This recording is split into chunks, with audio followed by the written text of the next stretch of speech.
Hello everyone, my name is Bruce and today I'm going to be talking about these two pens.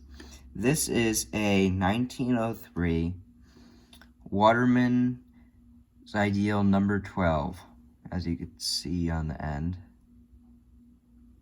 That'll focus for me. But this pen is in spectacular shape for its age and it's actually all original. And I'm also going to be talking about my Waterman's Ideal 52 in this red ripple ebonite. And it has the flexi nib. I've already reviewed this pen on my channel, but I'm going to do a bit of a comparison today between about like 20 or so years between, or 25 years between the production of this pen and this pen, and show you guys how things had changed over the years. Because this pen is a 1928, and this is 1903. Okay, let's start off with overall design. They are both still flat top pens that can post, and they also both have a clip. But here's the distinction. Earlier 52 models would have actually a gold or this nickel clip that would be quite similar to this, except a little bit different, but still had this wider part and a larger ball on the end. They both have the bands here. Some 52s may have a black band made out of the same ebonite as the material of the cap, but this one has a gold inlaid band. And they both have imprints. This pen has very clean imprints on it. As you can see, Waterman's Ideal fountain pen. Patent May 23rd, 1899, and August 4th, 1903, made in USA. And on this pen, it's a little bit difficult to see. It says Waterman's Ideal, registered U.S. Patent Office, fountain pen, ripple, for the red ripple. And both of the pens, we've got to be very gentle with this pen, because I don't want to drop it. Both of the pens have their distinct numbering system on the bottom, so 52 and number 12. I think this pen may have been the numbers may have been hand stamped in actually, because they are not directly in this middle of it, and that would make sense because of the year of the pen. Okay, let's get on with filling systems and overall size. Now, both of these pens have a number 2 size Waterman nib. Now, this pen has a threaded cap, while this has a pressure fit slip cap. But let's start off with the nib on this pen.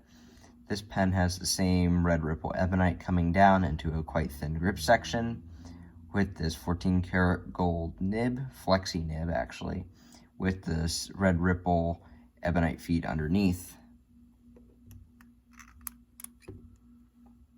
Set that down. And then over here, very gently pull this cap off. Over here, we have still a number 2 size Waterman nib with a ebonite feed. It once at one point had something written on the feed, but I think it wore off over time. Now, very, very slender pen here. Very slender. If I take the cap off the 52, it is a very slender and very tiny pen. And the 52 is already quite a small pen. For reference, I'll put it next to a more mid-sized modern pen. This is my Pilot Custom 823. You can see this on one of my other reviews on my channel. So this is it looks tiny next to an 823.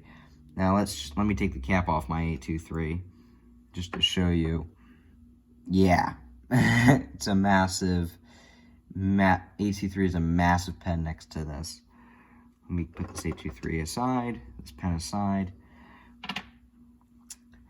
But this pen is a eyedropper fill, and not a traditional Japanese eyedropper fill. This is, you just fill it up with a syringe. Very gentle here, very gentle.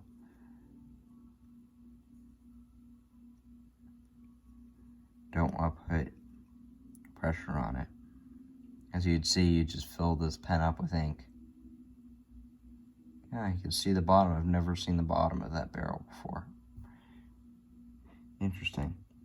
And in here, you see the little a little hole where the ink comes through, and that's the back end of the feed. So let's very, very gently screw this back together. Very nice threads on this pen.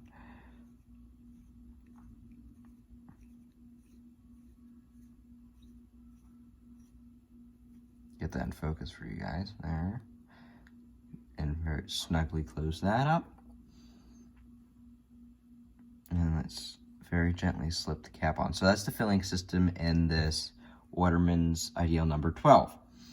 Set this down, and on the 52, you have a lever filling mechanism, which is quite common in vintage pens. So you'd pull this, submerge it in the nibbed ink, that expel the air, and then continually do that until it is full, like so. But that's going to wrap up today's video on a comparison of these two pens. This is the Waterman's Ideal 52 Red Ripple, and this beautiful, near mint condition Waterman's Ideal number 12. My name is Bruce, and thanks for watching.